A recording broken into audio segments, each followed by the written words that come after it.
Comment vous sentiriez-vous si la police entrait chez vous sans autorisation pour aller dans votre chambre, fouiller dans vos affaires et vos sous-vêtements? Comment vous sentiriez-vous si la police confisquait votre téléphone pour lire vos messages privés, regarder vos photos et vos vidéos? Comment vous sentiriez-vous si la police vous obligeait à faire un examen médical et qu'un médecin vous demandait de vous dénuder et fouiller vos parties intimes en présence de personnel médical et de la police? En Tunisie, ces abus ont réellement eu lieu à l'encontre de personnes suspectées d'être gays. L'homosexualité est punissable de 3 ans de prison. Cette loi donne l'opportunité à la police de violer l'intimité des gens pour rechercher des preuves de leur homosexualité. Cette loi et ces pratiques représentent un vrai danger pour tous les Tunisiens. Les autorités tunisiennes devraient arrêter de persécuter les gens pour ce qu'ils font dans leur chambre à coucher et protéger le droit à la vie privée de tous.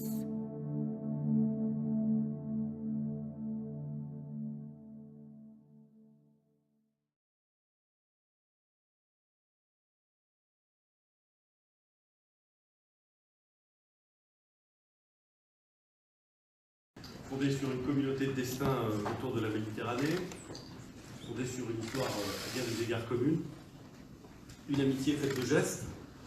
C'est à Tunis, le 5 octobre 2017, que j'avais effectué mon premier déplacement hors d'Europe en tant que Premier ministre. Une amitié aussi forgée face à des défis communs auxquels nous devons répondre ensemble de manière concrète. Le premier de ces défis, c'est un défi permanent. C'est le défi démocratique.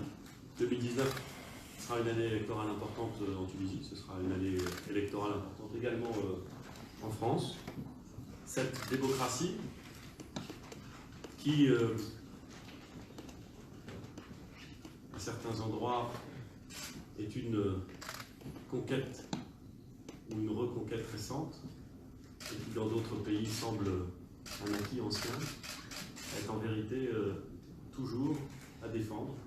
Et nos histoires respectives nous montrent, et nos actualités respectives nous montrent combien il ne faut jamais la prendre en vérité comme un acquis, mais toujours comme un combat et comme quelque chose de précieux.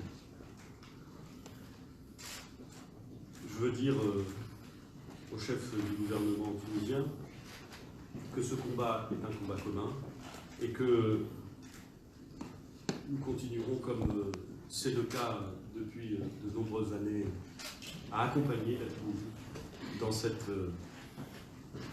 ce combat que nous livrons également. Le deuxième défi auquel nous faisons face, c'est le terrorisme.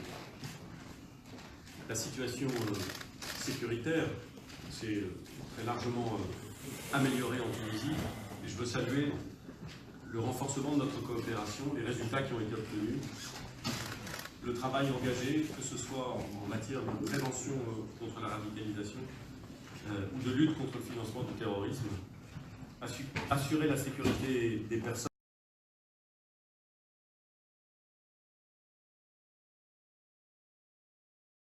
à la Tunisie définitivement d'approcher ou d'entrer dans le club des démocraties anciennes, j'allais dire.